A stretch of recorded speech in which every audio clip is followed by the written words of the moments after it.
Mahirap magpalaya ng taong mahal pa natin pero mas mahirap ikulong ang sarili sa lungkot na dulot ng nabigong pag-ibig. Hindi masamang magmahal ulit mga kapuso pero dapat pagalingin muna natin ang ating sarili. Ikaw ka barangay, may tao ka bang ni-let go?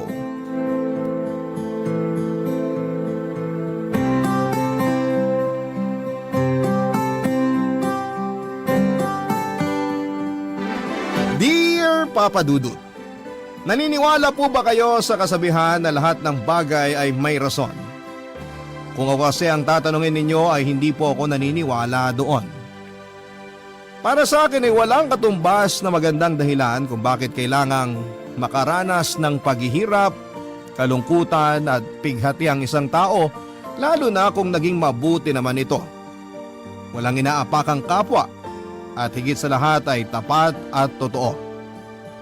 Bago ko po umpisahan ang kwento ko na ibabahagi sa programa ninyong Barangay Love Stories ay magpapakilala po muna ako, Papa Dudut.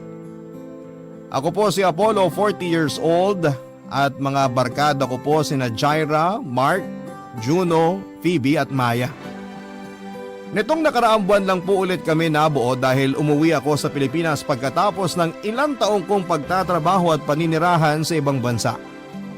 At bagaman ngayon taon na lamang kami nagkita-kita na mga kaibigan ko ay wala silang tampo sa akin. Dahil naunawaan nila ang rason kung bakit mas pinili kong umalis. Papa Dudut, introvert po ako pero lumalabas ang angking kong kadaldalan at kabibuhan kapag kasama ko ang mga tropa ko. Komportable kasi ako sa kanila at higit sa lahat ay pinagkakatiwalaan ko po ang mga taong yon. Bali una ko pong nakilala sina Jaira at Mark nang lumipat ako sa company na pinagtatrabahuhan nila. Tapos pinakilala ni Jaira sa amin ni Mark si Phoebe at Maya. Huling nakasali sa grupo namin si Juno at doon na nga nabuo ang pagkakaibigan naming anim. Solido po kami, Papa Dudut, bagaman meron din kaming kanya-kanyang pinagdaraanan sa buhay.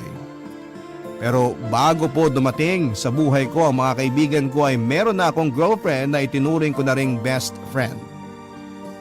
Siya po si Diana. 6 na taon na po kaming in a relationship nang mabuo ang barkada namin ni Jaira. At kilala po nila si Diana dahil lagi ko pong bukang bibig sa kanila ang nobya ko. Hindi niyo ako masisisi, Papa Dudut. In love po ako kay Diana. Natatandaan ko pa nga hanggang ngayon ang araw na unang beses ko siyang nakita sa school dahil pareho kaming volunteer sa isang non-government organization na nagbibigay ng mga braille books, audiobooks at large prints sa mga SPED pupils at nagbabasa ng mga kwentong pambata sa mga visually impaired, Papa Dudut.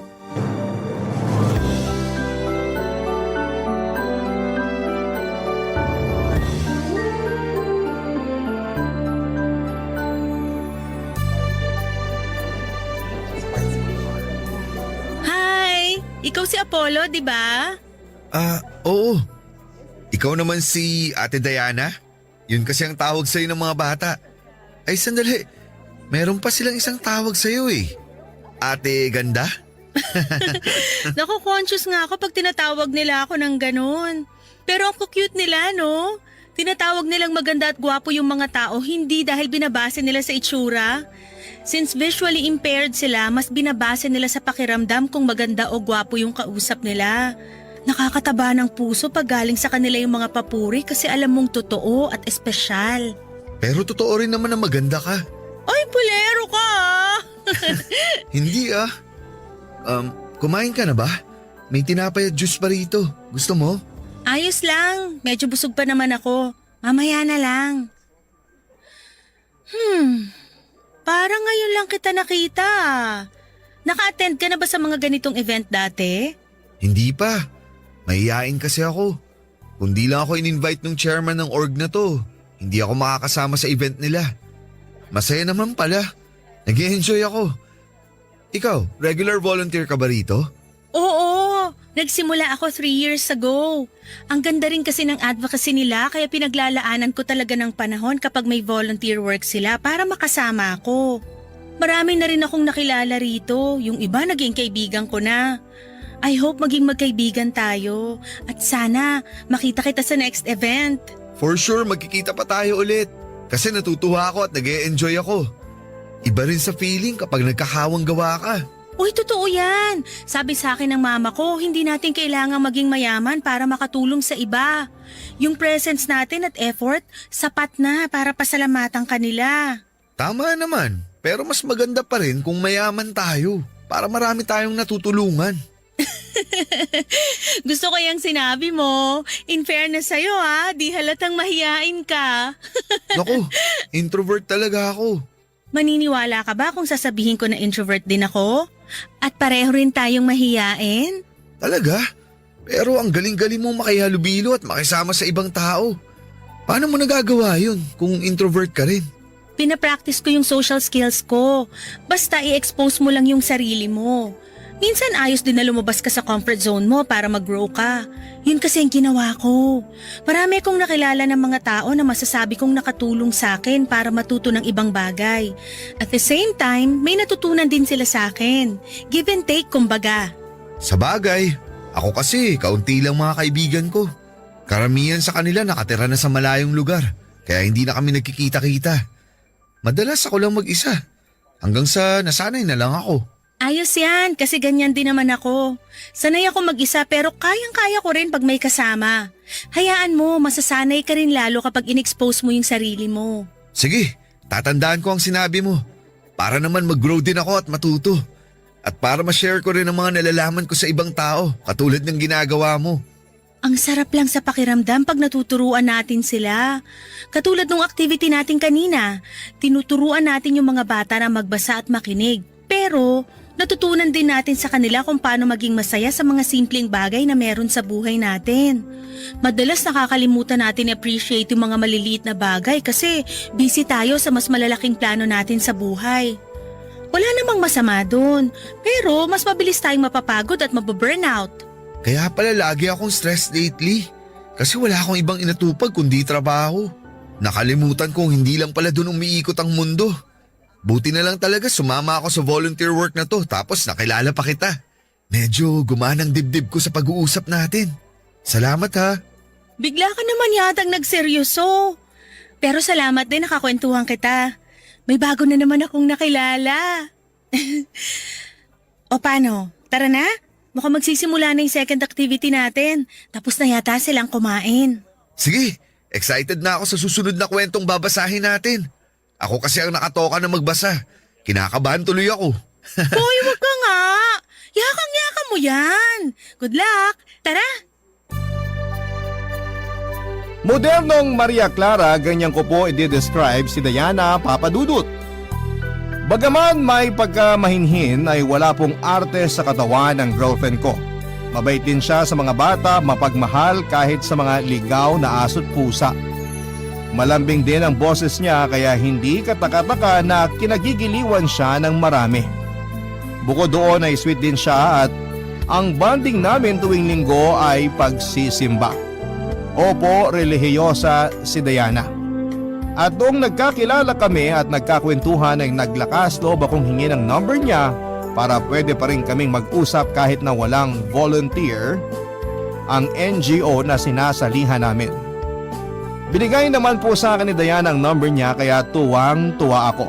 Nagsimula kaming magpalitan ng text messages at masasabi kong dahilan kung bakit ako napupuyat sa gabi.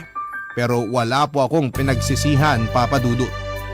Nagtatrabaho po bilang executive assistant sa isang pharmaceutical company si Diana, Papa Dudut. May mga oras na sinusundo ko siya sa pinagtatrabahuhan niya. Parang para yayain kumain sa labas o di kaya ay manood ng sine. At habang tumatagal ang pag-uusap namin ay lumalalim po ang pagkakakilala ko sa kanya. At ang masasabi ko lang ay lalo akong humahanga sa kanya, Papa Dudut. Pareho po kasi kami ng values at moral lalo na sa pamilya. Importante sa amin na i-honor namin ang aming mga magulang dahil silang nagdala sa amin sa mundo. Kaya nga hindi katakataka na nahulog ang loob ko kay Diana. Kabado ako nang aminin ko pa nga sa kanya na gusto ko siya ng higit pa sa isang kaibigan at laking tuwa ko nang sabihin niyang pareho kami ng nararamdaman. Sinabi ko po sa kanya na gusto ko siyang ligawan, bagay na sinang-ayunan naman po niya. At kahit na wala akong masyadong alam sa panliligaw, ginawa ko po ang best ko para makuha ang matamis niyang oo, Papa Dudut.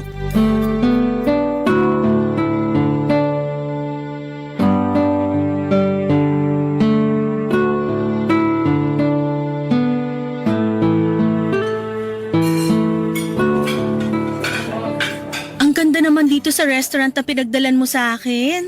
Akala ko hindi ka mahilig lumabas. Saan mo nalaman to? Sa internet.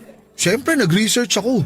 Nagpunta na rin ako rito para tingnan kung totoo yung review nila sa page bago kita inaya. Gusto ko kasi maging espesyal ang bawat sandali na kasama kita.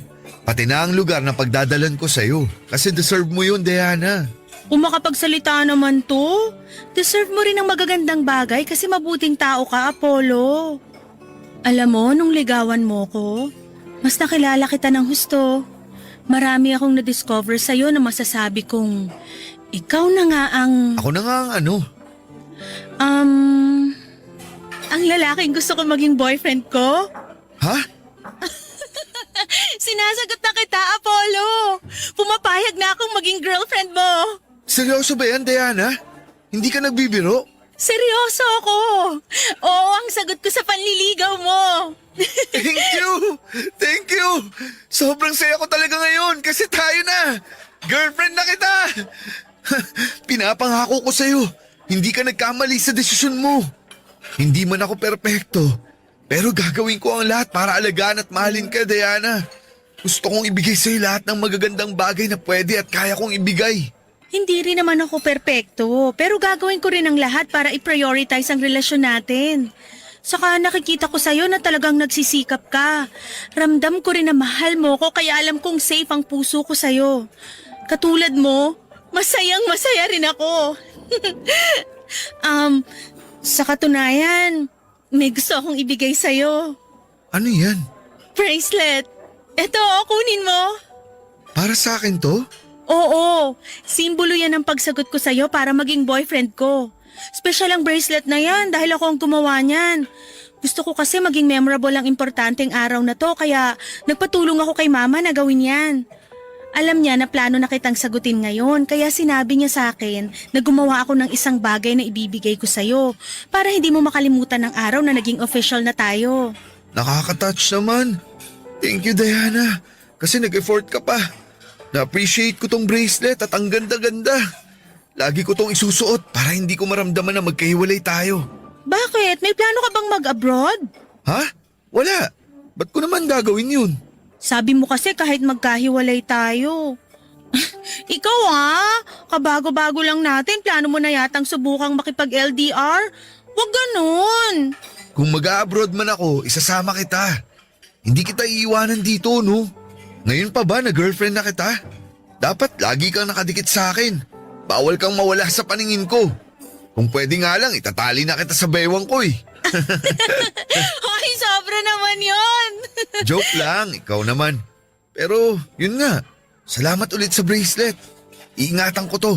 Katulad ng pag-iingat ko sa puso mo. Akin na ang kamay mo. Halikan ko tong kamay mo ha. Mahal na mahal kita, Diana. Mahal na mahal din kita, Apollo. Thankful ako kasi dumating ka sa buhay ko. Pakiramdam ko, hindi lang ako nagkaroon ng boyfriend. Nagkaroon na rin ako ng best friend. Salamat kasi minahal mo ko. Ako ang dapat magpasalamat.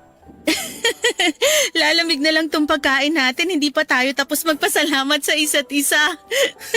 Napansin mo rin pala. Sige, kain na nga tayo. Oo, mabuti pa. Kanina pa ako natatakam sa order natin eh. Sinong mag-aakala na ang isang tahimik na lalaki na katulad ko ay magkakaroon ng girlfriend sa katauhan ni Diana Papadudut? Walang pagsidlan ang saya ko at kulang na lamang ay Humiyaw ako't magtatalon sa tuwa matapos niya akong sagutin. Pakaramdam ko ay nakalutang sa alapaap ang mga paa ko at ayaw ko na pong buwaba pa sa lupa. Doble din ang saya sa dibdib ko ng mga panahon na yon nang ibigay sa akin ni Diana ang bracelet na simbolo ng pagiging magkasintahan namin. Nangako ako sa kanya na lagi ko yung susuotin at hinding-hindi ihiwalay sa pulso ko dahil kahit magkalayo kami, para ko na rin siyang kasama, Papa Dudut. Hindi po perpekto ang relasyon namin ni Diana. Dumaraan din kami sa mga away-bate pero sa huli ay namamayani sa amin ang komunikasyon at pagkakaunawaan kaya nagtagal ng 6 na taon ang aming pagsasama bago dumating sa buhay ko ang mga barkada ko, Papa Dudut. At kahit gano'n na nga kami katagal ni Diana ay nananatiling nasa honeymoon stage pa rin kami sa relasyon namin. No wonder ako ang tinaguriang loyalista sa grupo namin samantalang si Mark naman ang playboy at si Jaira ang NBSB. Pero hindi po ako nahihiya sa bansag kong yung na pagiging good boy at stick to one dahil para sa akin, si Diana na ang babaeng pakakasalan ko at magiging ina ng mga anak namin. Pero hindi sa lahat ng pagkakataon ay ayon sa amin ang kapalaran. Dahil nang mga panahon na yon ay sinubok po kami ng langit nang bigla na lamang nagkasakit si Diana. Hindi lang po yun basta sakit na nawawala kapag ipinagpahinga mo ng ilang araw, kundi higit pa doon ang dumapo sa kanya. Sa huling check-up ni Diana ay nakumpirma po namin na meron siyang malalang sakit na leukemia. Barangay Love Stories. Barangay Love Stories. Malaman kong may malubhang sakit ang girlfriend ko, Papa Dudut. Pareho kaming umiyak noon ni Diana nang lumabas ang resulta ng mga laboratory tests sa kanya. Hindi namin alam ang gagawin dahil napakaliit ng tsansa ng mga taong nakakasurvive sa leukemia. Bukod doon ay kinain din kami ng pagtataka kung bakit siya nagkaroon noon. Nagsimula kami magtanong sa parents niya kung meron ba silang history ng naturang sakit at doon namin napag-alaman na meron siyang tiyahin sa pinsan na namatay sa parehong karamdaman. Sa kabila ng lahat ay nagpaka-positibo kami ni Diana, Papa Dudut. Hindi namin inisip na may sakit siya, sa halip ay tinuring namin na pagsubok lamang ang lahat na sa huli ay malalagpasan din namin ito. Nang mga panahong yon ay ginugol ko ang buong atensyon ko sa pag-alalay kay Diana, lalo na nang magsimula siyang sumailalim sa chemotherapy. Sinigurado ko po na nasa tabi niya lamang ako palagi kapag pinagdadaanan niya ang masasakit na parte ng gamutan niya. Hawak ko po ng mahigpit ang kamay niya, Papa Dudut, pagkatapos niyang ikimo. Tapos nagkukwento ako ng magagandang bagay para makalimutan niya ang sakit na nararamdaman niya. Dahil sa pagiging abala ko sa girlfriend ko ay hindi na ako masyadong nakakapasok sa opisina. Naubos na rin ang leave credits ko kaya nagtitiis akong umabsent na walang bayad. May mga oras na pinapapasok na ako ni Diana kapag binabantayan siya ng family member niya. Bagay na ginagawa ko na lang para kahit papaano ay hindi po ako matanggal sa kumpanyang pinagtatrabahuhan ko. Pero ang hirap mag-focus sa trabaho dahil nasa ospital at nasa kanya ang isipan ko, Papa Dudut.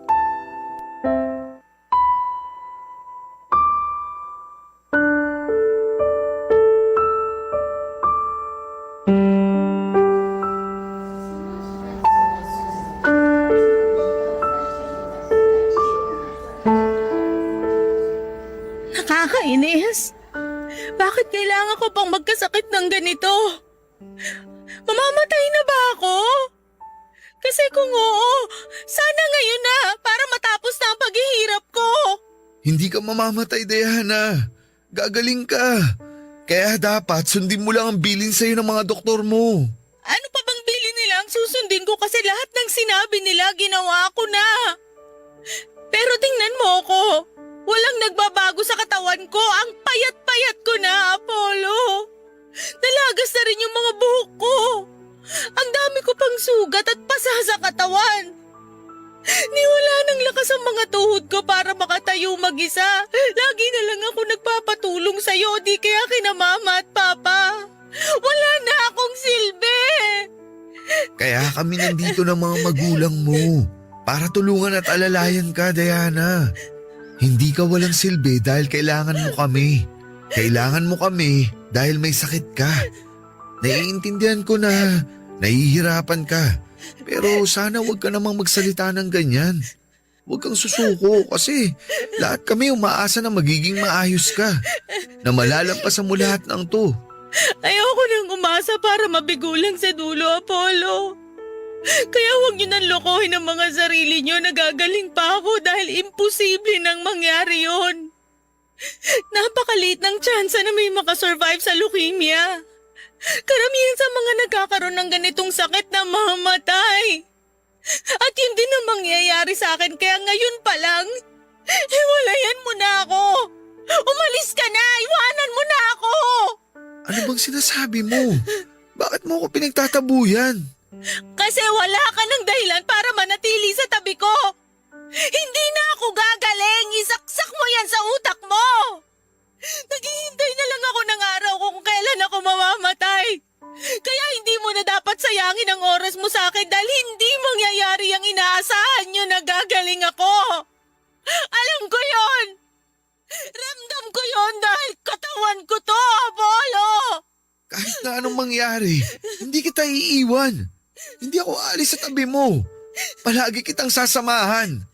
Kahit maliit yung tsansa na sinasabi mo, gusto kong dalawa tayo ang lumaban sa sakit mo.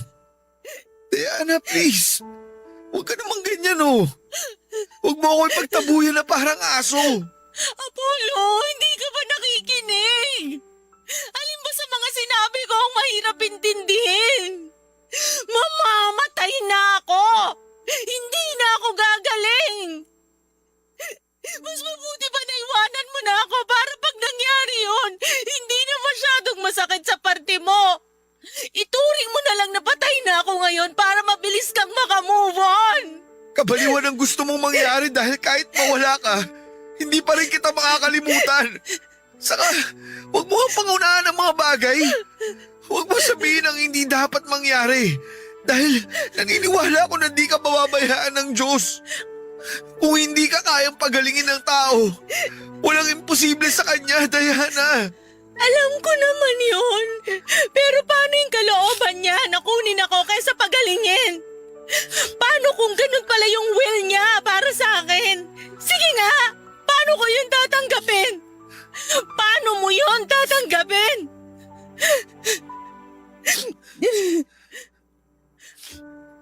Alam mo ang unfair ng Diyos. Kasi kung kailan gusto ko pang mabuhay ng matagal para makasama ka at magkaroon tayo ng sariling pamilya. Saka naman hindi pwede.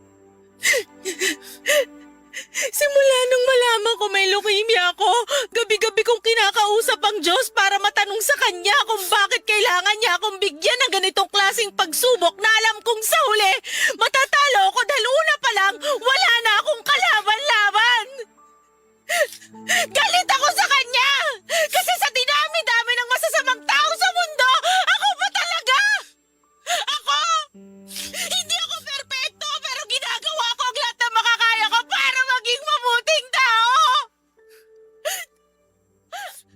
Tapos yun pala magkakasakit lang ako at maagang mamamatay?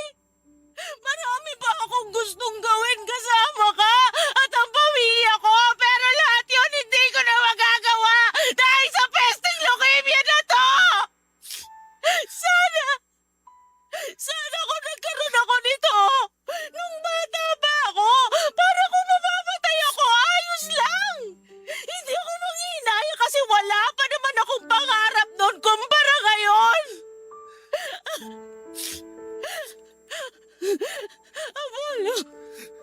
Apollo, natatakot ako. Ayoko magmamatay. Gusto ko ba kayong makasama ng matagal? Hindi ka mamamatay. Magiging ayos din ang lahat, Diana. Kailangan mong maniwala na gagaling ka. Kasi sinusunod mo naman ang mga sinasabi sa'yo ng doktor eh. Ginagawa din nila ang mga kaya nila para maging maayos ang kondisyon mo. Oo, medyo malabo pa sa ngayon yung pag-asa dahil maliit ang tsansa. Pero dapat pa rin tayong maging positibo. Huwag kang mag-alala, hindi ako aalis sa tabi mo. Hindi kita iiwan kahit anong mangyari. Lagi kitang sasamahan sa laban mo. Kasi mahal na mahal kita. Kaya please, huwag mo na akong paalisin. Huwag mo na akong itaboy dahil mas nasasaktan ako. I'm so sorry, Apollo. Hindi ko naman talaga gustong paalisin ka eh. Ayokong iwanan mo ako. Hindi mangyayari yun. Hindi kita iiwanan, okay? Tana, mahal ko. Huwag ka na ring matakot dahil nandito lang ako. Naiintindihan ko po si Diana kung bakit niya ako pinapalayo sa kanya. Natatakot siya pero mas takot na takot po ako, Papa Dudut. Kung nararamdaman na niya na mawawala na siya, nararamdaman ko na rin na hindi ko kakayanin. Ni sa hinagap ay hindi ko po naisip na kukunin sa akin ng napakaagang babaeng pinakamamahal ko. Marami pa po kaming pangarap na hindi pa natutupad. Isa na po doon ay ang pakasalan siya at bumuo ng pamilya ng magkasama. Kaya nga kahit anong pagtataboy na ginagawa niya sa akin ng panahong yon ay nanindigan po ako na manatili sa kanyang tabi at nangako ako na kasama niya akong lalaban. Sa ospital at sa trabaho na lang po umikot ang buhay ko ng panahon na yon. Masaya naman ako at hindi nagreklamo dahil alam kong napaglilingkuran ko ang girlfriend ko at natutupad ko ang pangako ko sa kanya. Nasasamahan siya anumang mangyari. Doon ko po na-realize ang kahalagahan na i-cherish natin ang buhay ng isang tao. Lalo na ng mga mahal natin dahil walang katiyakan kung hanggang kailan tayo mananatili sa mundong ito. Kapag nasa ospital ako ay masasayang bagay lang din ang pinag-uusapan namin ni Diana, Papa Dudut. Kahit mabigat ang dibdib ko dahil sa sitwasyon, kahit pagod ang puso at isipan ko, pinipilit ko po ang sarili ko na magpakakengkoy para mapasaya ang girlfriend ko. Gustong gusto ko po kasing naririnig ang mga halakhak niya, Papa Dudut. Alam ko na sa likod ng isip ko ay nami-miss ko po yung lahat.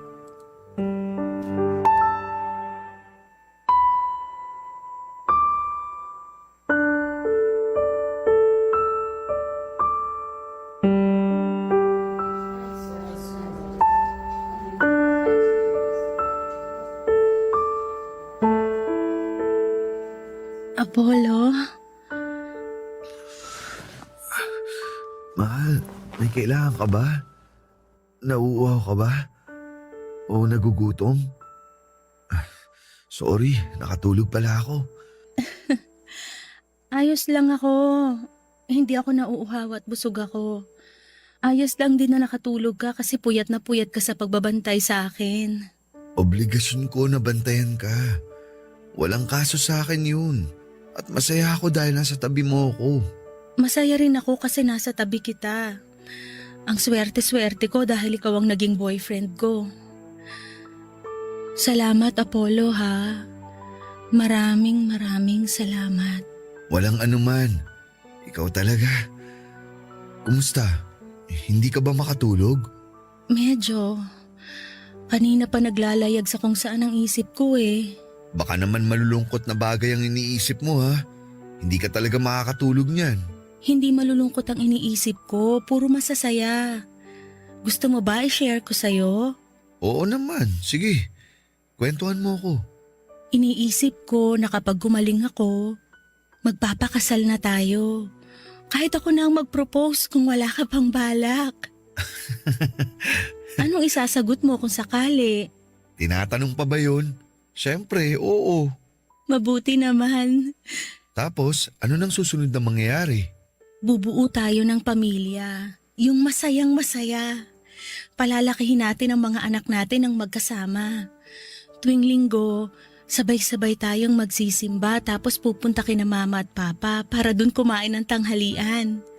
Sa hapon papasyal tayo kasama ang mga bata. Tapos bago tayo umuwi sa bahay, papanoorin natin ang paglubog ng araw na magkahawak kamay. Lahat yon naiisip ko na. Nakakatuwa, di ba? Oo, nakakatuwa nga. Gustong-gusto ko na talagang gawin ang mga bagay na sinabi mo, Diana. Hindi na ako makapaghintay na maging asawa mo. Pangako, paglabas mo rito, magpapakasal tayo. Pangako yan kasi tatandaan ko yan, Apollo. Itaga mo sa bato. Kaya dapat magpagaling ka. Dapat magpalakas ka. Kumain ka ng mabuti.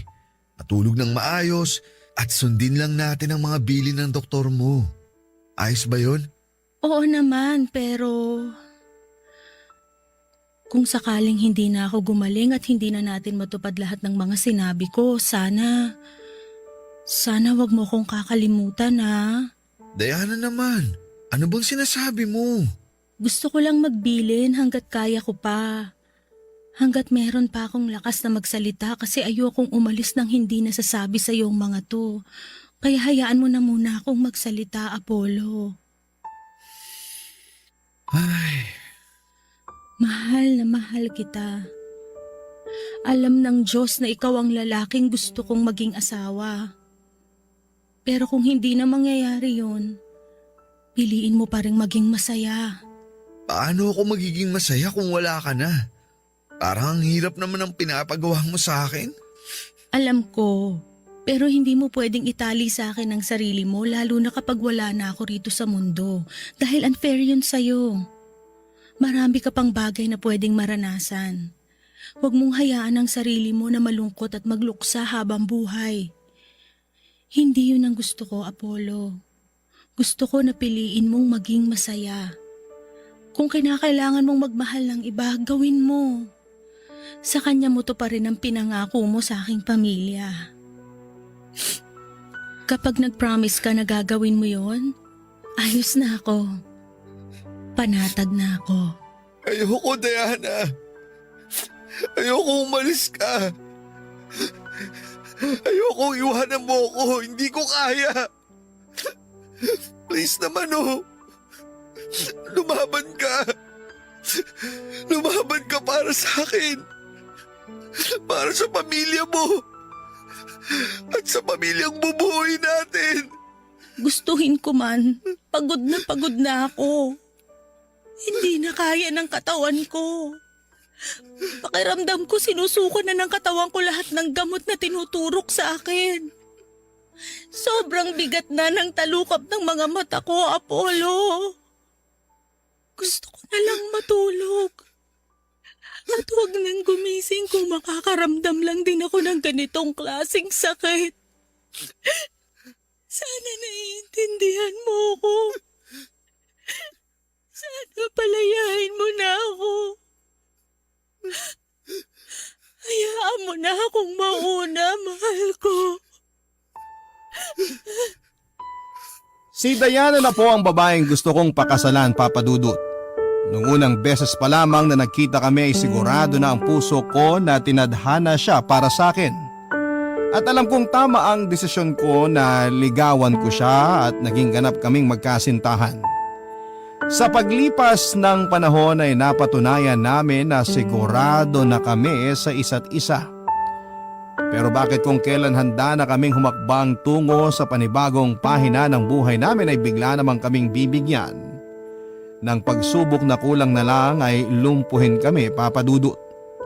Walang gabi simula nang malaman kong may cancer sa dugo si Diana na hindi po ako nagdasal sa Panginoon at nagmamakaawa sa kanya na iligtas niya ang kaisa-isang babaeng mahal ko. Gustong gusto ko pong tumanda na kasama si Diana. Gustong gusto ko po siyang makasamang bumuo ng aming pamilya. Marami pa po kaming masasayang pagkakataon na pagdadaanan bilang mag-asawa, kaya malaking dagok po talaga ang pagkakasakit niya. Papa Dudut, umasa po kaming pareho na diringgin ng langit ang pakiusap namin kahit sa pinaka-imposibleng sandali. Nagagaling din si Diana at malalagpasan niya ang kanyang sakit. na matutupad namin ang mga pangarap sa buhay ng sabay at magkahawak kamay. Ngunit sa isang iglap ay nagbago ang lahat. Nawalan ako ng pananalig sa Diyos nang hindi niya dinggin ang panalangin namin. Nawalan ako ng tiwala sa Kanya nang biguin niya ako matapos niyang bawiin sa akin ang babaeng mahal ko, Papa Dudut. Namatay po si Diana. Hindi na kinaya ng katawan niya ang lumulubha niyang sakit, kaya naman iniwan na niya ako. Nang araw na mawala siya sa akin ay hindi po ako makaiyak. Ang nararamdaman ko lang noon ay matinding galit at kagustuhan na sundan sa kabilang buhay ang babaeng pinakamamahal ko. Barangay Love Stories. Barangay Love Stories. Galit na galit po ako sa Diyos dahil kinuha niya sa akin si Diana. Ilang beses ko siyang tinanong kung bakit kailangan niya kaming paghiwalayin ng maaga sa buhay na ito samantalang wala namang kaming ginagawang masama. Naging tapat po kami sa buong panahon ng aming relasyon kaya bakit hindi niya kami kaya na suportahan at hinayaang maging masaya. Nang mga panahon na yon ay hindi pa rin po ako makapaniwala na patay na ang babaeng minamahal ko. Hindi ko matanggap na iniwan na ako ni Diana na hindi ko na maririnig ang malambing niyang boses at tawa. Hindi ko na makikita ang maamo niyang mukha o ni mararamdaman ang init ng kanyang mga yakap at halik. Iyak po ako ng iyak nang iburol siya at hanggang sa maihatid siya sa huling hantungan niya. Kasama po niyang inilibing ang puso ko noon, Papa Dudut.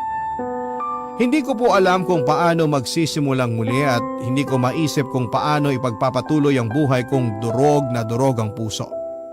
Doon ko na rin po napabayaan ang lahat, Papa Dudut. Simula sa trabaho, maging ang mga barkada ko. Naging malayo ang loob ko sa kanila dahil ang nasa isipan ko ng panahon na yon ay gusto kong mapag-isa. Napabayaan ko na rin ang sarili ko dahil lagi lamang akong nagkukulong sa kwarto. Wala akong pakialam kahit mag-alala sa akin ang gusto ang pamilya ko. Ang nasa isip ko lang ng panahon na yon ay mamatay na rin ako para makasama ko na si Diana. Sa gitna ng pagluluksa ko ay isang kaibigan ang bumisita sa akin, Papa Dudut. At yon ay walang iba kung hindi si Juno.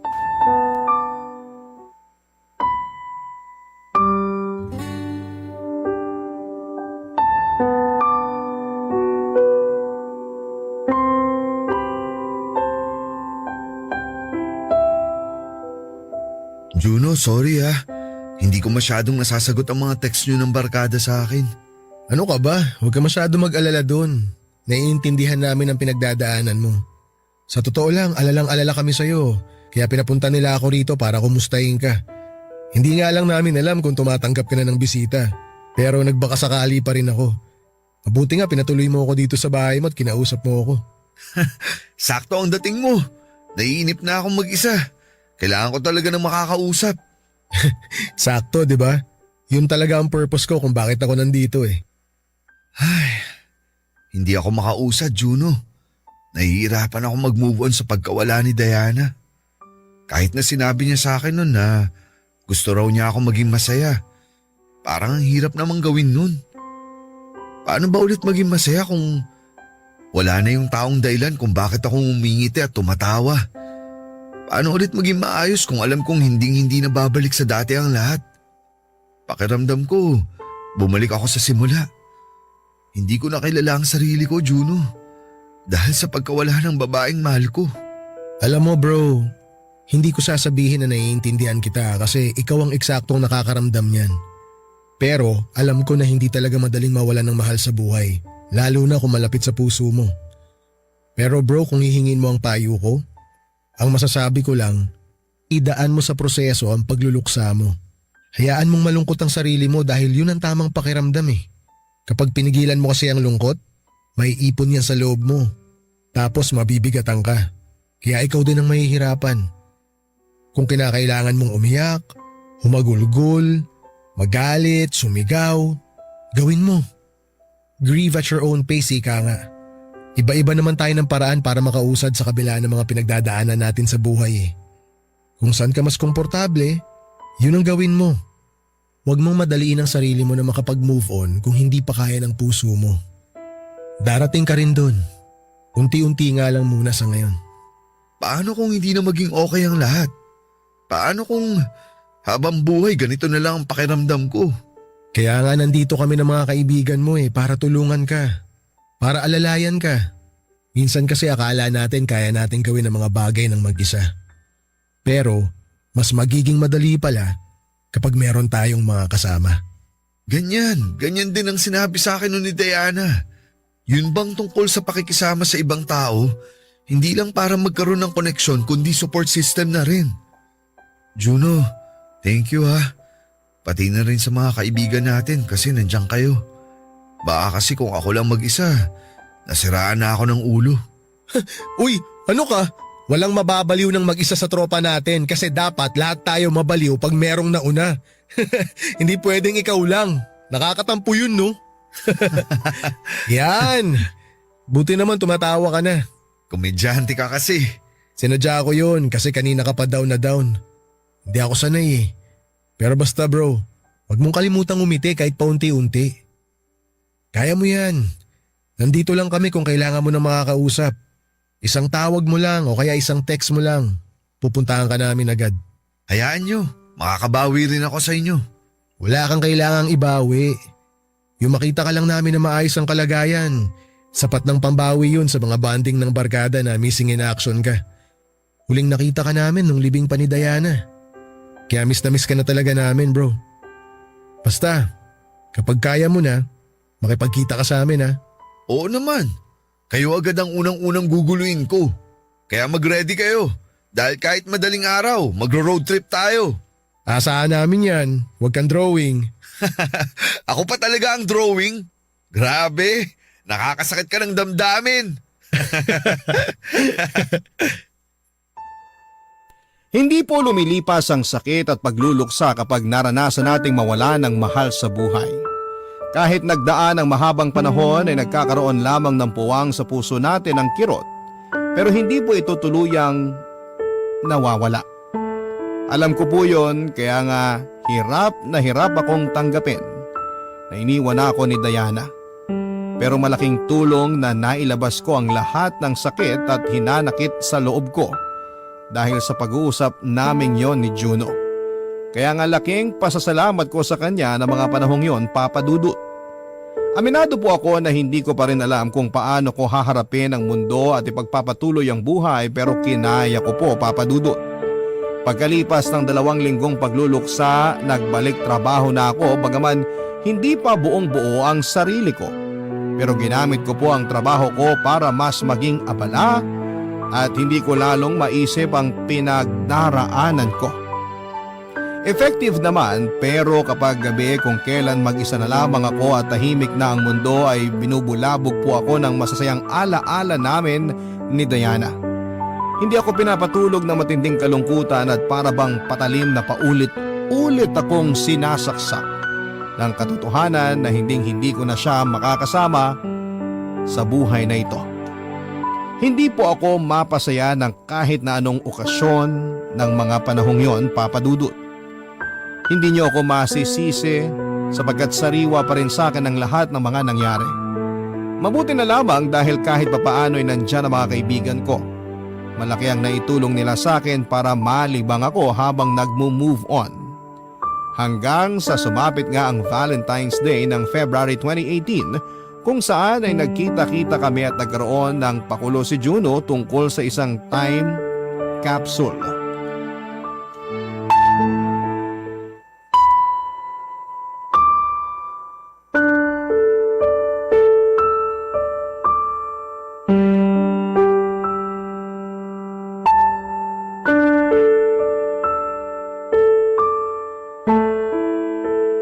Anong nilagay mo sa time capsule? Yung bracelet na binigay sa akin ni Diana. Sinabi ko noon sa kanya na hindi ko ihiwalay sa akin ang bracelet na yun. Dahil kahit magkalayo kami, para ko na rin siyang kasama. Ibig bang sabihin yan, pinapalaya mo na siya? Hindi ko pa kayang palayain si Diana. Pero gusto kong magsimula ng panibagong buhay nang hindi na siya kasama. Pero hindi naman ibig sabihin nun, kinakalimutan ko na siya. Lagi pa rin siyang nasa puso ko at mga alaala namin. Pero ayokong ikulong ang sarili ko sa nakaraan habang buhay, Mark. Kaya hindi si Diana ang pinapalaya ko. Pinapalaya ko ang sarili ko. Gusto kong palayain ang sarili ko sa lungkot para naman maging masaya na ako. Ang tapang mo, Apollo. Hanga ako sa iyo kasi pinipilit mong lumaban at magpatuloy sa kabila ng mga nangyari. Alam kong mahirap yan pero hindi ko alam kung gaano kahirap sa parte mo. Hindi mo nagugustuhin malaman pa kung gaano kahirap ang pinagdaanan ko, bro. Kaya ang payo ko sa'yo, huwag ka nang malito. Kung si Megan talaga ang itinitibok ng puso mo, mahalin mo siya ng gusto. Araw-araw mong iparamdam kay Megan na mahalaga siya, na deserve niya ang magagandang bagay sa mundo. Gawin mo yun habang magkasama pa kayo. Oo, gagawin ko yun. Salamat sa mga sinabi mo.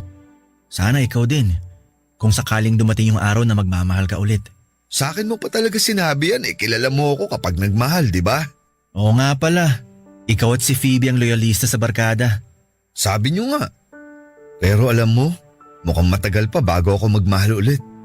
Kasi kahit sinabi ni Diana na ayos lang na ma-inlove ako ulit sa ibang babae, hindi ko pa kaya.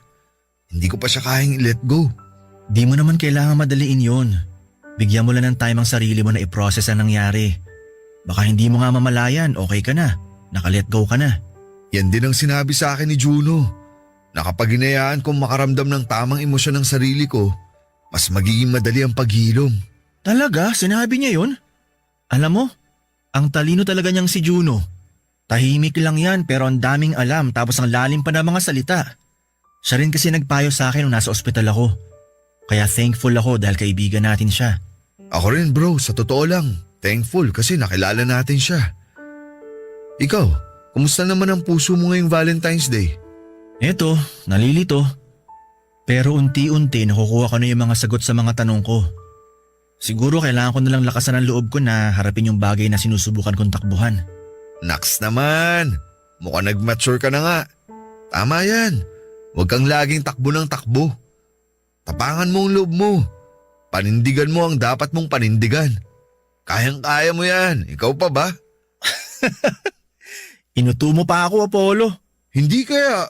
Dahil dyan, magyosi muna tayo habang hinihintay natin dumating si Phoebe. Ano, G ka? Sige, pahinging isa.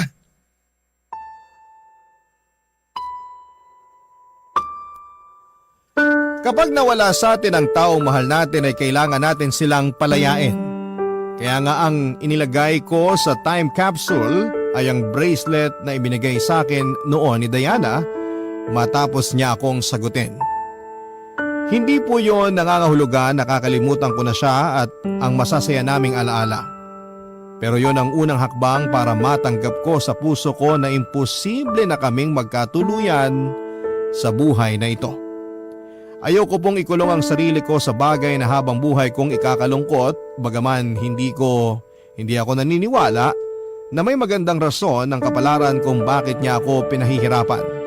Ay gusto ko pa rin pong umasa na babalik sa akin ang lahat ng kabutihan na ginawa at pinakita ko sa mundo sa pamamagitan ng pagkakaroon ng ganap na pagtanggap sa realidad na hindi lahat ng nagmamahalan ay nagsasama ng matagal para sabay na tumanda habang pinapanood ang paglubog ng araw. Alam ko rin po na hindi ako makakausad sa lugar kung nasaan ang dahilan ng pagkalugmo ko. Kaya naman nag-decide po akong umalis sa trabaho ko at mag-ibang bansa. Ilang taon din po akong tumira sa abroad habang nagtatrabaho at neto lang 2023 ako nagkaroon ng lakas ng loob na umuwi sa Pilipinas para balikan ang mga masasakit na alaala na iniwanan ko. Bittersweet, ganyan ko po ilalarawan ang pakiramdam na nangibabaw sa akin ng unang beses akong tumapak sa lugar kung saan ay nakalibing ang 2 taong mahalaga sa buhay ko. Ang kasintahan ko at ang kaibigan namin. Sa kasalukuyan ay di hamak na mas magaan ang pakiramdam ko kesa noong una, Papa Dudut. Unti-unting natatanggap ko na sa puso ko ang mga nangyari at inahayaan ko na po ang sarili ko na maging masaya. Kung tatanungin niyo po ako kung may plano ba akong umibig ulit ay meron po ang sagot ko. Hindi ko naman po tuluyang sinasarado ang puso ko na maranasang magmahal at mahalin sa ikalawang pagkakataon.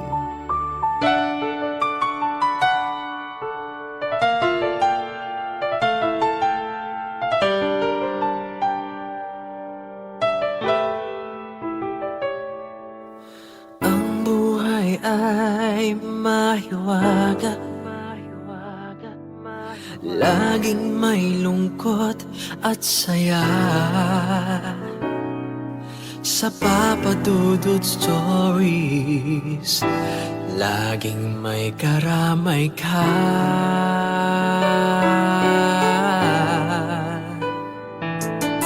Mga problemang kay bigat, dito ay pakikinggan ka. Sa Papa Dudut Stories, kami ay iyong kasama. Dito sa Papa Dudut Stories, ikaw ay hindi nag-iisa.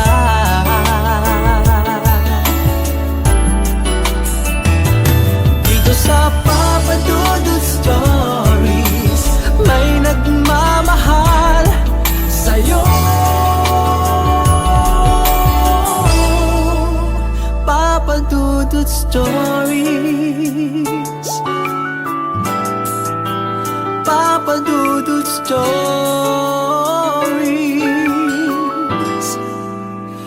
Papa Dudut Stories.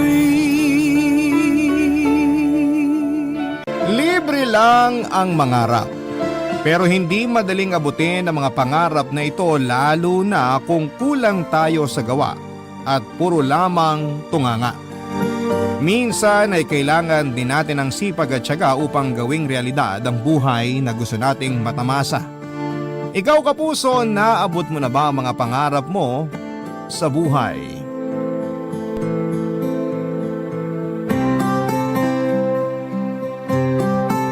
Dear Papa Dudut, isang mapagpalang araw sa inyo, Papa Dudut. Tawagin niyo na lamang po ako sa pangalang Jason. Nakatira ako sa Valenzuela, Tubong Negros Occidental at 35 anyos na po sa ngayon. Katulad ng maraming Pilipino ay isa rin po ako sa mga araw-araw na nananalangin sa Diyos na sana balang araw ay makaahon din kami mula sa kahirapan. Maraming pagsubok na po ang dumaan sa buhay ko at ang lahat ng ito ay kinaya kong lampasan para lamang sa kagustuhang makaangat sa buhay. Ang totoo po niyan, Papa Dudut, ay meron naman kaming maayos na buhay noong bata pa lamang ako. 8 kaming magkakapatid na namuhay sa pagsasaka. Pero masasabi kong simple man ang pamilya namin noon sa probinsya, ay hindi naman kami nauubusan ng makakain. Hindi namin problema ang pagkain noon, Papa Dudut, dahil may ilang ektarya kaming lupain na pagmamay-ari ng pamilya ko. Dito kami noon kumukuha ng pangkabuhayan at pati na rin ng pagkain sa pang-araw-araw. Ang problema nga lang po ay sobrang mabisyo noon ng tatay ko. Nalulong siya sa sugal hanggang sa magkanda baon-baon kami sa utang dahilan para ibenta ni tatay ang ilan sa mga lupain namin. Dahil din sa pagkahilig nito sa sigarilyo at alak, kung kaya'y mabilis na tumamlay ang kalusugan nito. Labas-pasok siya noon sa ospital dahil sa sakit sa baga. Sa huli ay maging ang mga natitirang lupain namin ay naibenta na rin hanggang sa wala nang natira para sa amin. Ganon po kadaling maubos ang yaman at natuklasan ko po ang katotohanan ito sa murang edad.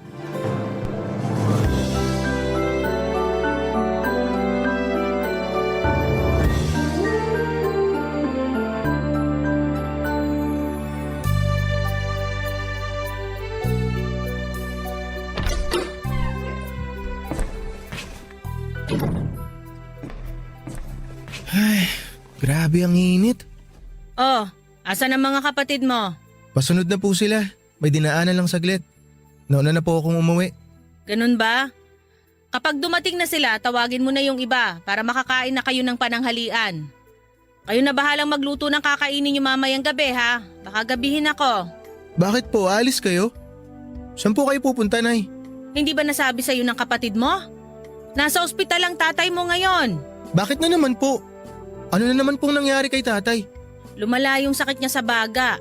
Hirap huminga. Ayun, naka-oxygen ngayon sa ospital. Paano ba naman po kasi?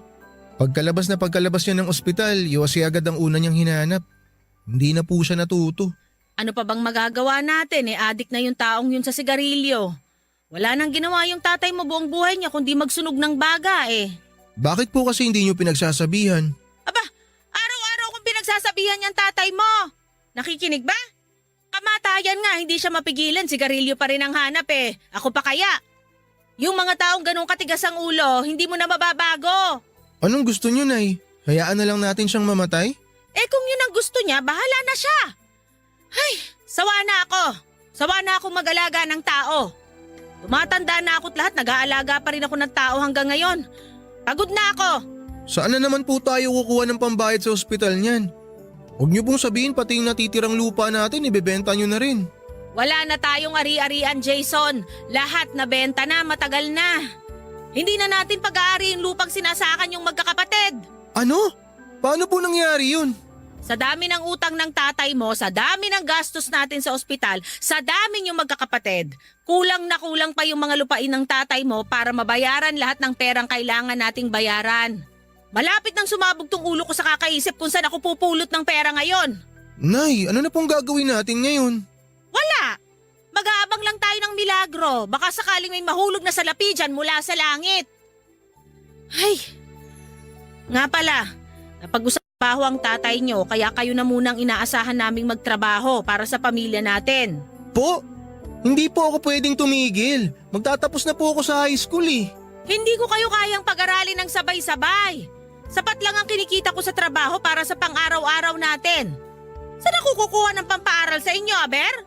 Problemado na nga ako sa gastos ng tatay niyo sa ospital Kahit yan na lang ang maitulong niyo sa amin.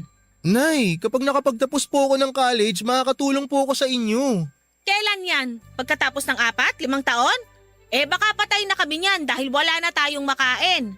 Hihinto ka lang naman Pwede mo pa rin namang ipagpatuloy ang mag-aaral kapag nakaluwag-luwag na tayo. Hindi po ako papayag. Gagawa po ako ng paraan, makatungtong lang ako ng college. Ikaw bahala. Basta wag kang aasa sa amin ng tatay mo dahil hirap na talaga kami. Tandaan mo, may mga bata ka pang kapatid. Pagkain ng pangunahing kailangan natin ngayon, hindi ang pag-aaral. Maghahanap po ako ng trabaho. Ako po magpapaaral sa sarili ko. Desisyon mo yan. Sige na, aalis na ako. Malayo-layo pa ang lalakarin ko. Nasaan yung payong na ginamit nyo? Pahiram ako. Mainit sa daan, baka mamaya ako pa ang ma-heat stroke. Madagdagan pa gastos natin. Nasa labas po. Pakainin mo mga kapatid mo, ha? Sige na, alis na ako. Opo, sige po. Papadudot pabalik-balik na noon si tatay sa ospital. Ito ang dahilan kung bakit mas nalubog pa kami noon sa utang. Pero kahit na ganoon ay hindi ako nagpatinag at pilit kong ipinagpatuloy ang pag-aaral ko. Nasasayangan po kasi ako sa pinag-aralan ko kapag bigla akong titigil sa eskwela. Hindi naman po sa pagmamayabang pero nakapagtapos po ako bilang valedictorian noong elementary ako at mataas din ang marka noong high school. Para mapag-aral ang sarili ay nagtrabaho po ako sa tubuhan. Ang 50 pesos na baon ko ay pinagkakasya ko po para sa isang linggong pagkain. Dagdag pasakit pa noon na nasa malayong lugar ang paaralan namin at kinakailangan kong tumira sa isang boarding house. Mabuti na lamang at may nahanap akong boarding house na mura kung saan ay 5 kaming nagkakasya sa iisang kwarto. Para naman po sa mga gastusin ko sa eskwela ay nagbebenta po ako noon ng iba't ibang uri ng pagkain sa classroom. Mabuti na lamang kahit papaano ay supportive naman ng teachers at classmates ko noon. Maliban po dito, Papa Dudut, ay nagtatrabaho rin ako tuwing Sabado at Linggo. Sinisikap kong umuwi sa amin kahit na maglakad pa ako sa ilalim ng tirik na araw para lamang makapagtrabaho sa sakahan. Aaminin ko po na nahirapan akong balansehin noon ang pag-aaral ko at pagtatrabaho. Kaya ang kinalabasan nito ay apektado ang mga grado ko.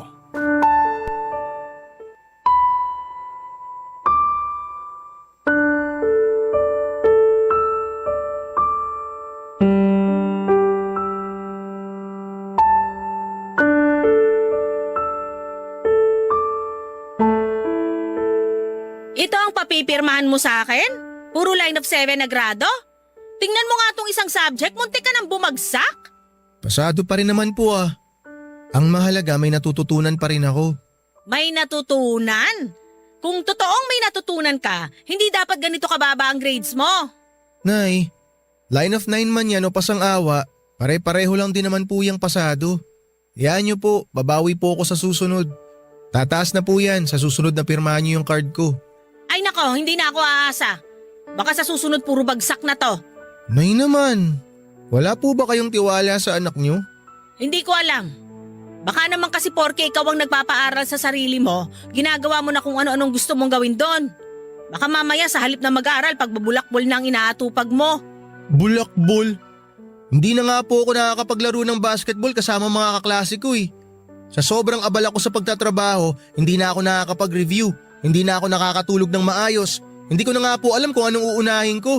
Gagawa ba ako ng assignment o gagawa ako ng kakanin na ibebenta ko kinabukasan? Ay bakit galit ka? Nakakatampo lang po kasi kayo na ganyan kayo mag-isip sa akin. Malay ko ba kung anong ginagawa mo doon? Natural lang na ganyan ang isipin ko lalo na't proud ka pang ipakita sa akin yung mababa mong grado. Pirma nyo lang naman po ang kailangan ko eh. Pirma nyo na lang po yan para maibalik ko na sa Lunes. Huwag mo nga akong inaartehan dyan. Oh, ayun na yung card mo. Salamat po. Hindi naman ako nag-iinarte. Nagpapaliwanag lang naman po ako. Ano? Gusto mong ipamukha sa akin na naghihirap ka para makapag-aral? O edi congratulations! O etong palakpak ko! Dakila kang anak! Ginusto mo yan, di ba? Pinilit ba kita? Hindi naman, di ba? Sabi ko sa'yo, huminto ka muna pero mapilit ka. Hindi ka makatulog? Ikaw lang ba ang hindi makatulog? Ako rin, Jason. Ako rin. Hirap din akong makatulog kakaisip kung paano ko bubuhayin ang pamilyang to. Sobrang dami ng paghihirap at sakripisyo ang ginagawa ko araw-araw kaya huwag kang nagrereklamo dito sa harapan ko. Hindi naman po ako nagrereklamo eh.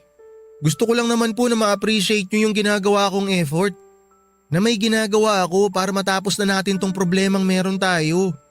Dahil kung huminto man ako sa pag-aaral, hanggang kailan tayo haharap sa kahirapang tunay? Sino ang magtataguyod sa atin? Hindi po ako nagrereklamo. Tinitiis ko nga po na maglakad ng kilo-kilometro para lang makauwi dito at makatulong sa mga kapatid ko eh. Tinitiis ko ang puyat, ang gutom, makapasok lang sa klase kahit na pagod na ang katawan ko. Masaya ako kahit na palakol lang ang grado ko. Alam niyo kung bakit, Nay? Kasi yan na lang po yung pinakapositibong bagay na meron ako ngayon eh. Ang malaman na pasado ako kahit mababa lang ang grades ko. Ibig sabihin nun, may napupuntahan po yung pagod ko. Lahat ng hirap ko. Kaya sobrang sama lang ng loob ko na makitang dismayado kayo sa akin kasi alam nyo, malapit na akong sumuko. Konting-konti na lang po gusto ko na talagang sumuko pero naisip ko po nandito na ako eh. Ako yung umako ng responsibilidad. Ako yung nangako na tatapusin ko ang pag-aaral ko. Natatapusin ko ang kahirapan natin at tutuparin ko po yun. Pero sana kahit konting suporta man lang, Nay, mula sa inyo. Mahirap bang ibigay yun?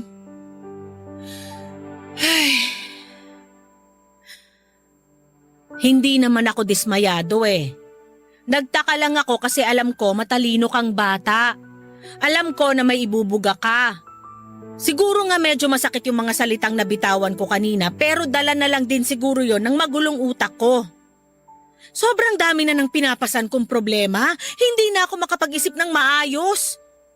Pero gusto kong malaman mo na malaki ang pasasalamat ko sa iyo, anak. Dahil kahit papano, may pangarap ka para sa pamilya natin. Ikaw ang dahilan, kayo ng mga kapatid mo, kayo ang dahilan kung bakit hanggang ngayon patuloy akong kumakapit. Kaya sana wag ka ring sumuko. Maraming salamat po, Nay. Malaking bagay po to para sa akin. Tapusin mo ang pag-aaral mo. Abutin mo ang pangarap mo. Para sa sarili mo, para sa amin. Halika nga rito. Payakap nga. Ang anak ko. Nangangayayat ka na. Kumain ka ng madami habang nandito ka sa bahay. May bago akong pitas na talbos ng kamote dyan. Talaga po? Oo, dagdagan natin ng kamatis para mas masarap.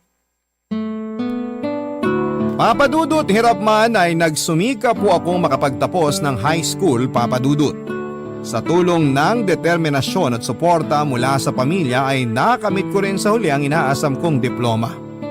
Muntik na nga po akong hindi makagraduate dahil late ako nakapagbayad ng mga miscellaneous and graduation fee. Mabuti na lamang po at nagawa namin ito ng paraan. Gustuhin ko man pong ipagpatuloy ang pag-aaral ko hanggang kolehiyo pero hindi na po talaga namin ito kinaya. Masyado pong matagal ang panibagong 4 na taong pag-aaral. Kaya naman minabuti kong isang tabi muna pansamantalang pag-aaral para makapagtrabaho. Ipinangako ko na lamang po sa sarili ko na kapag nakapag-ipon na ipagpapatuloy ko ang pag-aaral at tatapusin ko ang kolehiyo. Masaya na po ako noon na nakapagtapos ako kahit hanggang high school lamang.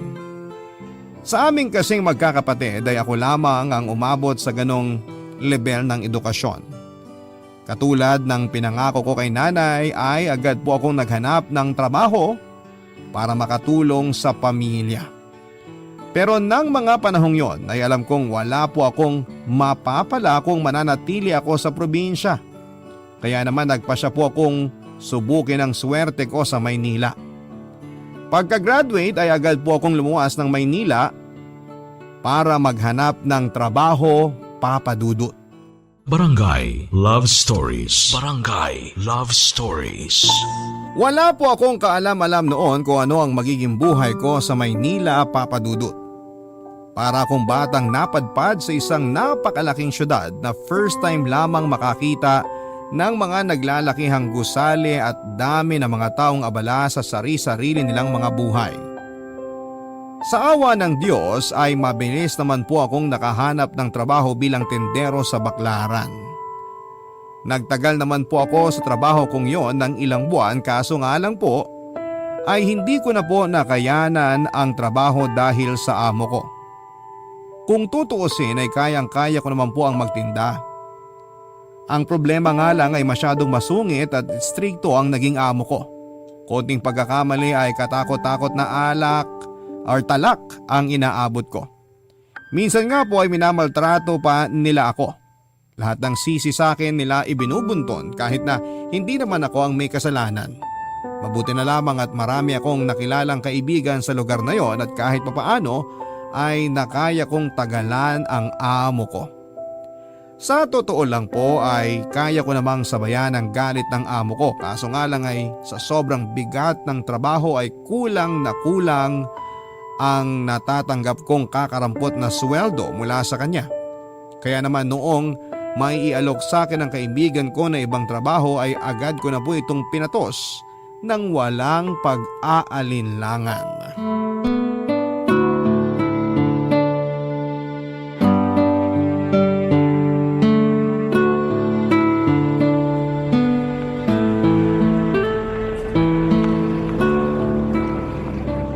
Uy, ba't nakatuwa nga ka dyan? Yossi, gusto mo? Ayoko. Hindi ako nag-iyosi. Isa yan sa mga dahilan kung bakit naghirap ang pamilya namin. Talaga? Paano naman nangyari yun? Dahil sa yosi na yan, nasira ang baga ng tatay ko. Labas-pasok siya sa ospital hanggang sa nagkanda utang-utang kami. Nabenta lahat ng lupa namin hanggang sa wala nang natira. Natigil yung mga kapatid ko sa pag-aaral. Ayun, nalubog kami sa kahirapan. Saklap naman pala ng buhay mo. Pwede nang ibenta sa magpakailanman. Talaga, pwede ba? Si Raulo, joke lang yun. Kala ko pa naman totoo. Ganda pa naman sana ng storya ng buhay ko. Mahirap ka pa rin naman eh. Saka na lang kapag gumanda na ang buhay mo para inspiring at may mapupulot na aral. Paano gaganda ang buhay natin sa pagtitinda lang? Kala ko pa naman nandito na sa Maynila ang sagot sa kahirapan namin. Pareho lang din pala ang buhay dito mula sa pinanggalingan ko eh. Gusto mo bang sumama sa akin? Mag-a-apply ako ng trabaho eh. Talaga may alam ka mapapasukan? Saan? Naghahanap ng trabador yung factory na pinagtatrabaho ng pinsan ko. Kaso sa Valenzuela yun. Maganda ba sahod dun? Kumpara sa sinasahod mo ngayon? Siyempre naman. Tumatanggap ba sila kahit high school lang ang tinapos? Hindi ko lang sigurado eh. Pero tingin ko naman, oo. Subukan mo rin mag-apply. Huwag kang mag-alala. Tutulungan tayo ng pinsan ko makapasok. Sige nga, para maiwan ko na yung amo kong madamot na kuripot pa. Ewan ko ba kasi sa'yo kung bakit. Kasi ako malilipatang trabaho eh. Akala ko noon, okay na kahit high school graduate ka lang. Hindi ko alam na pahirapan palang makakuha ng trabaho rito. Mahirap talaga. Ika nga nila, survival of the fittest ang buhay dito. Kung mahina ang loob mo, tatapakan ka lang ng ibang tao tulad nating nangangarap ding takasan ng kahirapan. Tingin mo, maayos na ang buhay natin kapag lumipat tayo dun sa factory na sinasabi mo? Wala tayong kasiguruhan, pero tignan mo naman ang estado natin ngayon sa kanya-kanya nating trabaho. Lalo na ikaw, nasabi mo di ka pa pinapakain ng maayos ng boss mo. Oo, hindi yun nagpapakain lalo na pag walang benta. O, di ba? Di hamak na, mas maayos tong trabaho sinasabi ko kumpara sa kung anong meron ka ngayon. Ano bang klaseng factory yun? Hindi ko alam eh. Pagawaan yata ng plastic. Kung ako sa'yo, ihanda mo ang resume mo. Kailangan pa ng resume dun? Oo, tapos dayain mo na lang. O anong dayain? Kopyahin mo na lang yung ginawa ko sa akin. Nagdagdag lang ako ng experience. Baka mahuli naman tayo dyan. Hindi na nila malalaman yan. Ang mahalaga, makita nilang may experience tayo. Pero kung sa bagay, may backer naman tayo. Sure ako may papasok tayo ng pinsan ko. Kasi matagal na yung nagtatrabaho sa factory na yun eh. Sige, sabihan mo ako kung kailan ka mag-a-apply. Sasabay ako. Tapos kapag nakuha tayo, hanap na lang tayo ng matutuluyan sa Valenzuela. Okay, magandang plano yan. Baka ito na ang hinihintay natin na mag-aahon sa atin sa hirap. Sana nga. Hindi na ako noon nagdadalawang isip pa, Papa Dudut, tuwing may opportunity na dumarating sa akin. Wala naman akong karapatang mamili ng trabaho dahil ako ang nangangailangan, kaya noong may offer sa akin ang kaibigan kong si JB ay agad po akong umoo. Wala pang isang linggo ay nakatanggap kaagad kami ni JB ng balita na nakuha na kami sa factory na ina-applyan namin. Hindi ko alam kung dahil ba ito sa pinsan ni JB o baka dahil kailangan lang talaga nila ng trabahador kung kaya kami nakuha kaagad. Bastang mahalaga ay may bago na akong trabaho. Unang araw ko pa lamang sa trabaho ay agad na akong nagpa-impress sa boss namin. Nahirapan nga lang po ako sa pakikipag-usap sa boss ko dahil foreigner siya. At ang pangunahing lengguwahe na ginagamit niya ay English. May kaunting kaalaman naman po ako sa pagsasalita ng English. Pero ito ang isa sa mga subject kung saan ay mahina ako noong nag-aaral pa lamang ako. Palagi rin po akong kinakabahan at nauutal tuwing sinusubukan kong kausapin ang boss namin dahil hindi ako marunong magsalita ng English na straight. 12 hours ang trabaho namin, Papa Dudut, kapalit ng 250 pesos na sahod sa pang-araw-araw. Kulang na kulang po ito sa mga gastusin ko dahil may binabayaran pa akong upa at kuryente. Halos araw-araw ako noon kung kumain ng lugaw para lamang makatipid. Sinubukan ko rin pong maghanap ng sideline pero dahil nga high school graduate lamang ako ay nahirapan akong makakita ng pangalawang trabaho. Hindi nga nagtagal, Papa Dudut, ay napansin din ng boss ko ang kasipagan ko sa trabaho.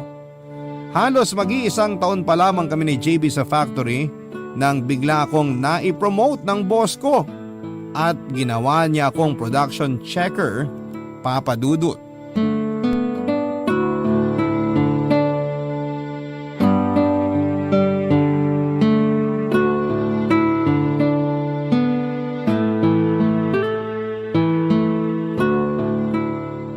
Congrats naman sa bagong promote. Salamat.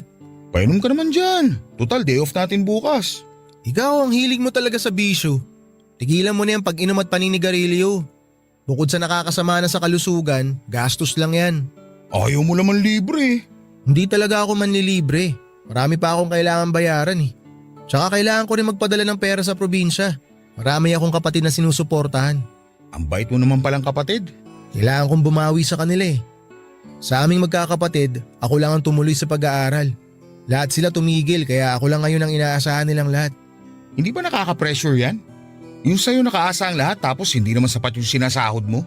Wala namang mangyayari kung magpapadala ako sa pressure eh. Wala naman tayong choice kundi magpatuloy pa rin. Tumatakbo ang oras kaya kailangan din nating sumabay kahit na maliit lang ang kinikita. Ikaw ba? May sinusuportahan ka rin ba sa inyo? Meron, yung anak ko. May anak ka na pala? Oo, anak sa pagkabinata. Sino nag-aalaga sa kanya ngayon? Lola niya. Matagal na nga ako hindi nakakauwi sa amin eh. 5 taon na rin. Matagal na ha? Wala ka bang planong bumisita ron? Mahal ang pamasahe. Imbis na gumasos pa uwi, ipapadala ko na lang. Tapos may video call naman. Mas tipid yun. Kung sa bagay. Mabalik tayo sa promotion mo. Napapansin mo ba na parang paborito ka ng boss natin? Talaga ba? Parang hindi naman. Asus, nagmaang-maangan pa to. Eh sa'yo nga binigay yung nakabakanting posisyon eh. Sa'yo na bago lang kumpara sa ibang nagtatrabaho dito ng ilang taon na. Eh, baka nakita lang ni boss na sa akin bagay yung posisyon na nabakante. Yun lang yun. Hindi. Tingin ko favorite ka nun. Paanong favorite eh hindi nga kami nag-uusap. Tuwing dumarating siya sa site, lagi akong umiiwas eh. Bakit ka naman umiiwas? Englisher kasi pre. Spoken in England. Hindi lang normal na nosebleed yung nangyayari sa akin eh. Bumubulwak palabas yung dugo ko galing sa ilong kapag nakikipag-usap ako sa kanya. Kala ko ba valedictorian ka nung elementary ka? Oo nga, valedictorian ako nun. Ibang usapan naman nung elementary, ibang usapan yung ngayon. Bakit ikaw? Kaya mo bang magsalita ng English ng diretso? Oo naman, ako pa. Weh, paano nangyari yun eh? Pareho lang naman tayong hindi nakatungtong ng college. Alam mo, ganito lang itsura ko pero mahilig ako magbasa. Mahilig ako manood ng mga pelikula na Hollywood. Doon ako natuto magsalita ng English. Hindi mo kailangan mag-college para matuto magsalita. Pwede mo naman turuan ng sarili mo eh. Totoo ba? Oo! Kung gusto, may paraan. Kung ayaw, maraming dahilan, sabi nga nila. Kung gusto mong makausap ng maayos ang boss natin, turuan mo sarili mo magsalita ng English. Madali lang naman eh. May libro ka ba dyan? Pahiram naman ako. Gusto ko rin matuto. Bumili ka ng dictionary, mura lang yun. O di kaya magbasa ka ng dyaryo, ng magazine. Check mo sa opisina ni boss. Araw-araw may dyaryo dun. Ganun lang ba talaga kadali yun? Oo, maniwala ka sa akin. Magbasa ka lang ng magbasa hanggang sa masanay ka. Ay, kung bakit kasi hindi marunong magtagalog yung boss natin eh. Boss natin yun eh. Ikaw ang mag-a-adjust. Papadudot na inganyo ako sa mga sinabi ni JB. Sinubukan kong aralin kung papaano ang magsalita ng English nang sa ganon ay makausap ko ng maayos ang boss namin tuwing nagpupunta siya sa factory.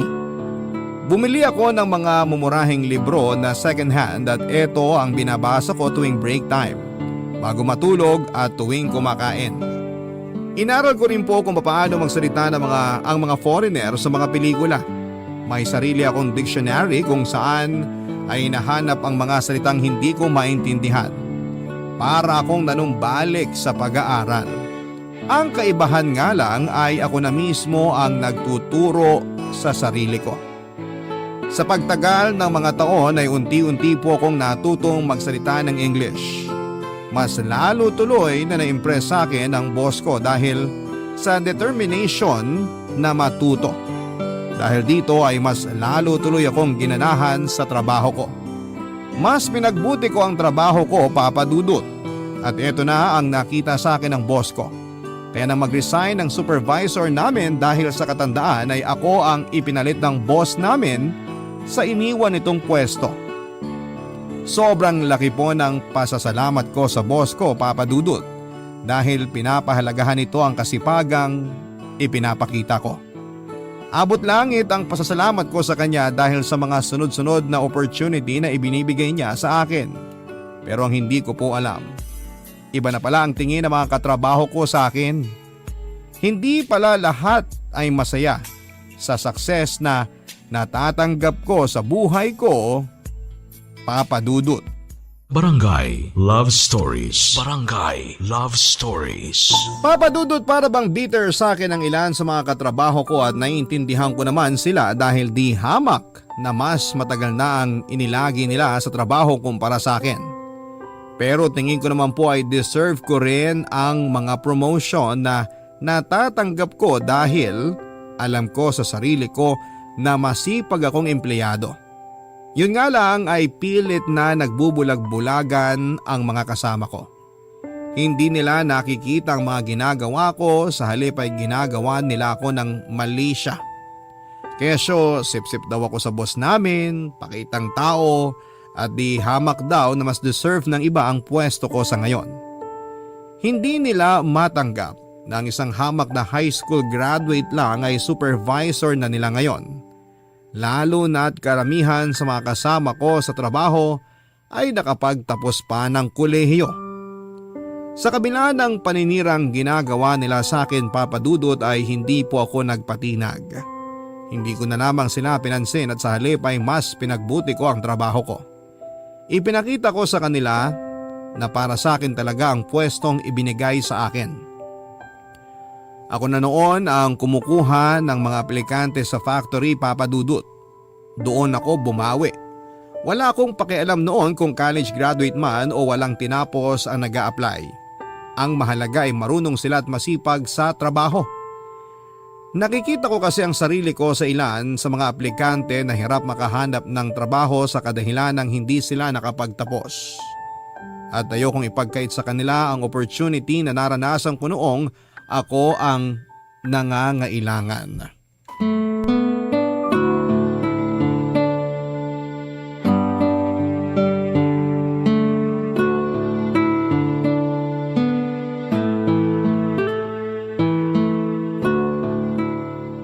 Pre, di ka pa uuwi?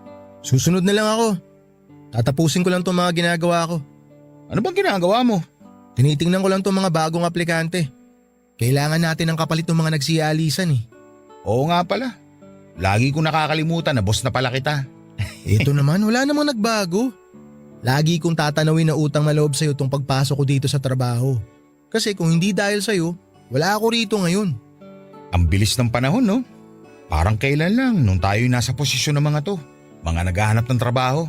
Pero ngayon, ikaw na mismo ang namimili ng empleyadong papasok dito sa factory. Oo nga eh. Ito yung mga grasya na binibigay sa atin pero di natin napapansin. Kasi karaniwan, ang inaasahan nating pagbabago, yung biglaan. Pero ang totoong pagbabago, inaabot yan ng matagal na panahon. Kaya nga paulit-ulit na sinasabi na kailangan nating lumingon sa pinanggalingan natin. Para nang sa ganun, makita natin yung mga pagbabago sa buhay natin. Tingnan mo ako. Dati palugaw-lugaw lang pero ngayon, nakakain ko na yung mga gusto kong kainin. Bilib talaga ako sa'yo, pre. Alam mo, tuwing nagsasalita ka para ka si Dr. Jose Rizal. Parang kailangan yatang lahat ng sinasabi mo isulat sa libro tapos pag-aaralan ng mga kabataan para marami sila matutunan. Loko-loko ka talaga. Gusto mo, gumala tayo bukas? Total, day off naman natin eh. Di ako pwede bukas eh. May pasok ako. Pasok? Saan? Nag-enroll ako sa TESDA. May kinuha akong course dun. Talaga? Ikaw na talaga, pare. Ang taas-taas talaga ng pangarap mo sa buhay. Hindi ka talaga papipigil eh, no? Ayoko kasing maranasan ng mga magiging anak ko yung buhay na dinanas ko eh. Sabihin na lang natin na inaayos ko na yung future nila ng ganito kaaga. Kasi kung susumahin natin, sa akin talaga nakasalalay eh kung ano yung magiging buhay ng sarili kong pamilya sa hinaharap.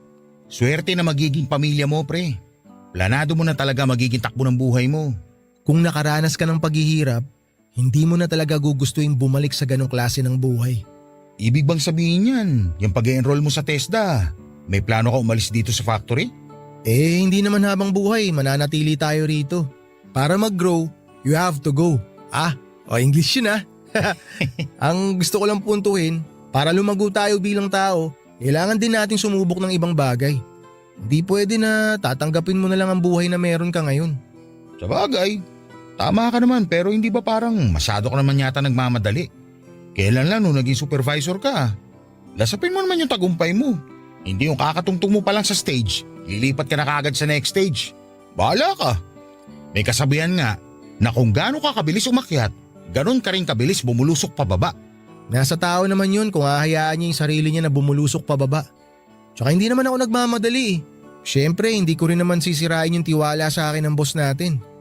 Sobrang laki ng tiwalang ipinagkaloob niya sa akin, kaya hindi ko naman siya kayang talikuran na lang ng basta-basta. Tama yan. Dapat one step at a time lang. Pero ikaw ba? Total, pinag-uusapan na natin ang future.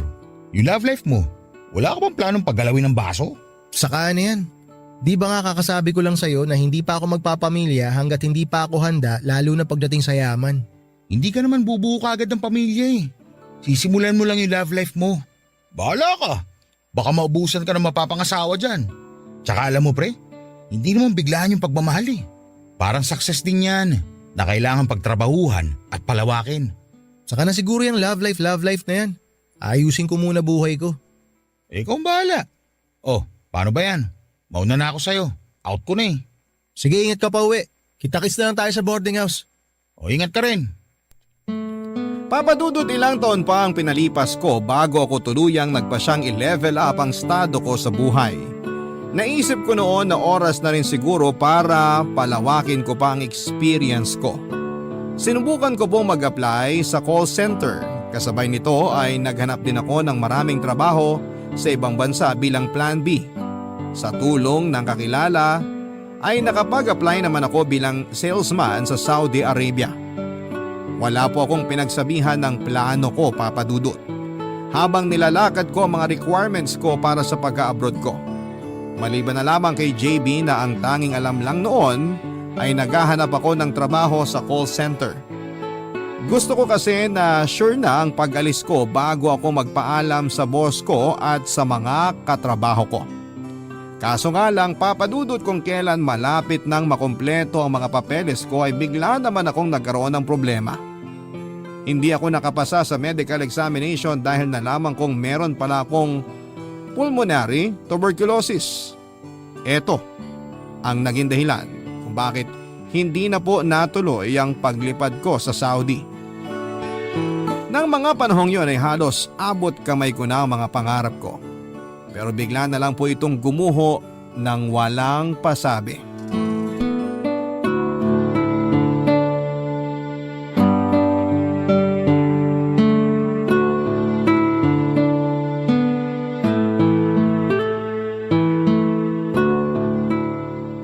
Oh, anong meron?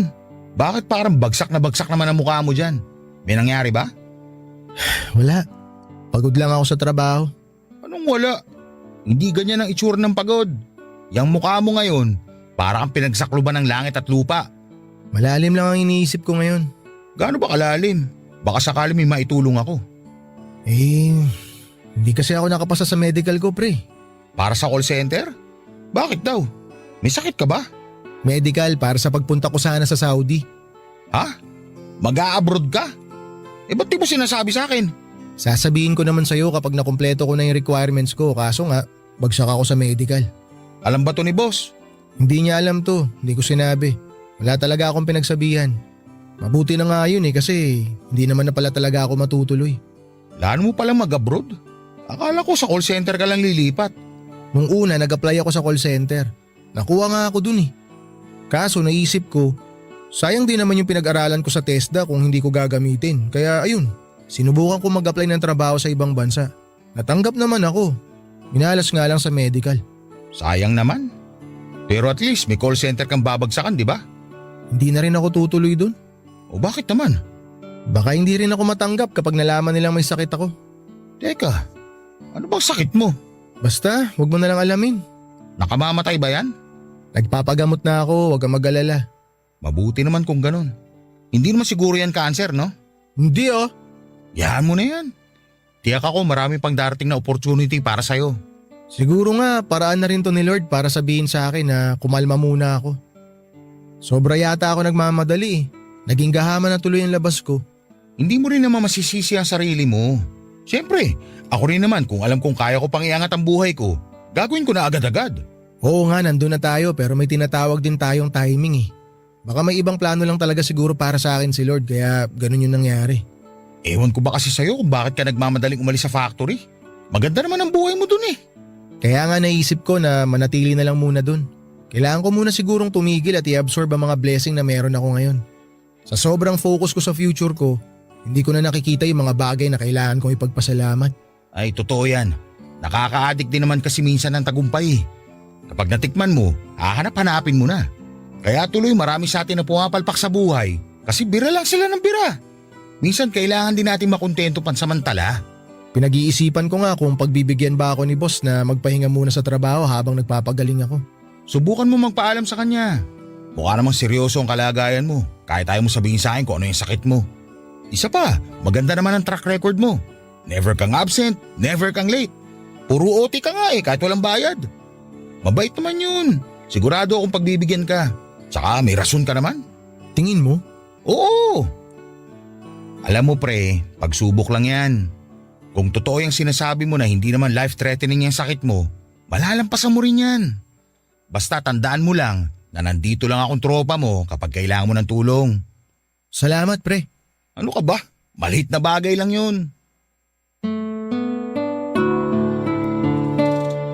Papa Dudut, hindi rin po ako noon natuloy sa call center na ina-applyan ko dahil sa takot na baka hindi rin ako makapasa sa medical.